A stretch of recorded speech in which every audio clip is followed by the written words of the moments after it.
going to do a repair on a shed exterior, and it is in really bad shape, but the owners don't want to spend a lot of money on it. I don't want to spend a lot of money on materials. The basic problem is that the siding on the shed is a 1/2 inch thick, and as you know, most boards that you get from the big box stores are 3/4 of an inch thick. So I'm going to try and resaw 2x into 3 1/2x, if that makes sense. It will eventually, as soon as I get this bench made. And then I'll show you the procedure I'm going to use. I've never tried it before, but I'm going to use a circular saw, so we'll see how it goes. But first I need to build the bench. So I think I've got plenty of wood here. I'm going to use the 4x4s for legs. And then I still haven't decided how wide I'm going to make it yet. I've got some 1x4s there that I saved from an old gate that I replaced. And I've also got some deck boards that are 1 inch thick. So we'll just see how it goes. This is kind of a fluid situation.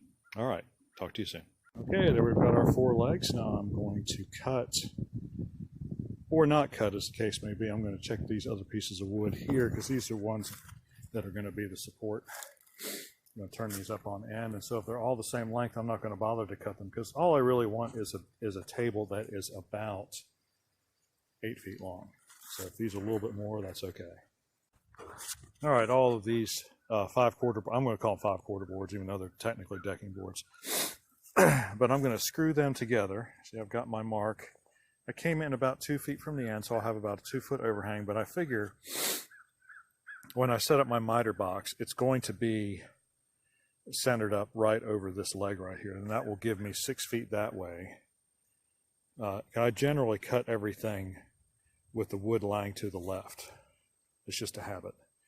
So what I'm going to do is I'm going to use these screws, and as you can, if you notice, that is a used screw. In fact, every screw in this container is a used screw. It's been used somewhere else before, mostly for temporary things, like if I have to build a temporary wall, like last year I had to build a temporary wall inside a garage to brace up the ceiling so that I could replace the brick on the outside. And then later I took it down, but I saved all the screws because they're just too expensive to waste. And so what I'm going to do is I'm going to screw these off. I'm going to put one screw near the top, and then I'm going to use my square. I'm going to use my square here to make sure that that is, you know, as square as possible. I mean, it's like it's an outside thing. I'm not really worried about being super duper accurate with this, but it just needs to be functional. All right. I forgot to mention I'm using my Makita impact driver. I tell you what, it took about 5 seconds to drive that screw in there, and you don't have to worry about them stripping out. It drives them right in. It's got a 3 amp hour battery on it.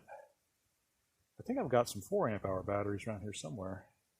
But anyway, you know, I'll probably be able to do this whole project with just that one battery. And if I can't, I've got 2 more batteries inside. And it only takes 20 to 30 minutes to charge them anyway, so got plenty of power. Okay, so we've got our 2 sides done, and now the only question is, how wide do I want to make this thing? And I'm thinking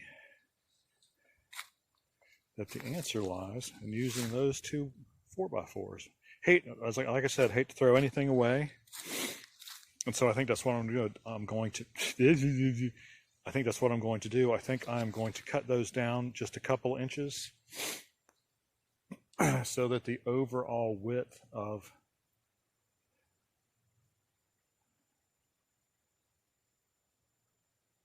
this thing is either 20 or 24 inches.